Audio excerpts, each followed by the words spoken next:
latest on the labor movement. Apple workers at a store in New York City want to unionize. The Washington Post reporting that employees at the retail location in Grand Central Terminal are collecting signatures to hold an election. Joining us now to discuss this is Yahoo Finance's Max Zahn.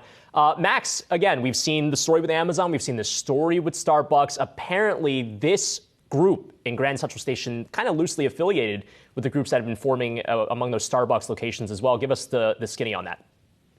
Absolutely. So we've got organizing another big tech company, Apple, after we had that monumental victory at that Amazon warehouse on Staten Island. Now, these are workers at a major retail location at Grand Central Station. They've started formally collecting signatures. That means if they reach 30% of workers in support on those signatures, that'll trigger a union election. And then just a few months later, we'd have that election. If they get majority support, that's the first Apple store in the country that would have a union. Now, what the union says is that wages for these workers simply haven't kept up with inflation. And essentially, paychecks aren't going as far as they used to. And also, with these new standards during the pandemic, workers haven't been properly compensated for things like virtual calls with customers and adapting to those shifting health and safety standards. Now, the company told the Washington Post it pays retail workers at its stores a minimum of $20 per hour. They also receive between $1,000 and $2,000 in stock. Workers say that's not good enough. They say this is a giant company. It had a boon of revenue during the pandemic, and that more of that should be shared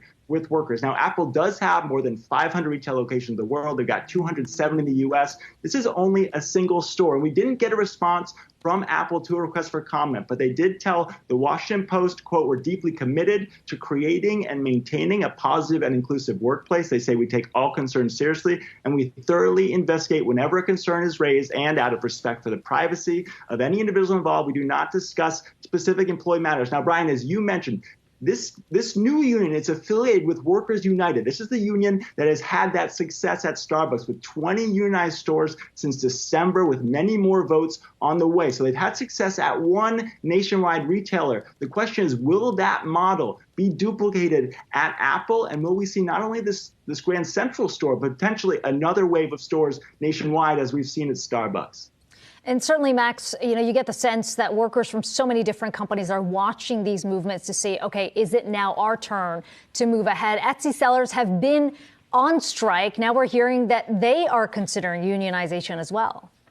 Yeah, so these are Etsy sellers. These are people making those mittens and hats and mugs. They've been organizing protests. What they said is a 30% raise in fees for them on the platform. They had, as you mentioned, that strike. There's also been a digital petition that's gotten 77,000 signatures in support of the protests. Now, the company will note that's a fraction of the 5.3 million active sellers on the platform. Now, the sellers say they want a cancellation of that fee increase. They also say that they want to crack down on resellers on the platform. These are people who buy products in bulk and then flood the market. And these sellers say they elbow out those sort of custom designed products that get made on the platform. Now, the company said, Etsy's chief operating officer, Raina Moskowitz, she told Yahoo Finance, she said, "We take pride in the fact that while there have been more options for where to sell, millions choose to rely on Etsy. We actively solicit seller feedback and are committed to the productive relationship we have with millions of sellers. We work to ensure that sellers' collective success is a key input for decisions we make and continue striving to deepen the connection with our seller community." The company's spokesperson told me the company's reinvesting to address the exact issues that have been raised by sellers. And as you mentioned, what's interesting here is the interest and language of unionization. Now, these are Etsy sellers. These are not formal employees, so they cannot unionize. But it's interesting they're taking up this language, and it speaks to the trend we're seeing in tech. Okay, Max Zahn, as always, staying on top of the very latest on the labor movement. Thanks so much for that.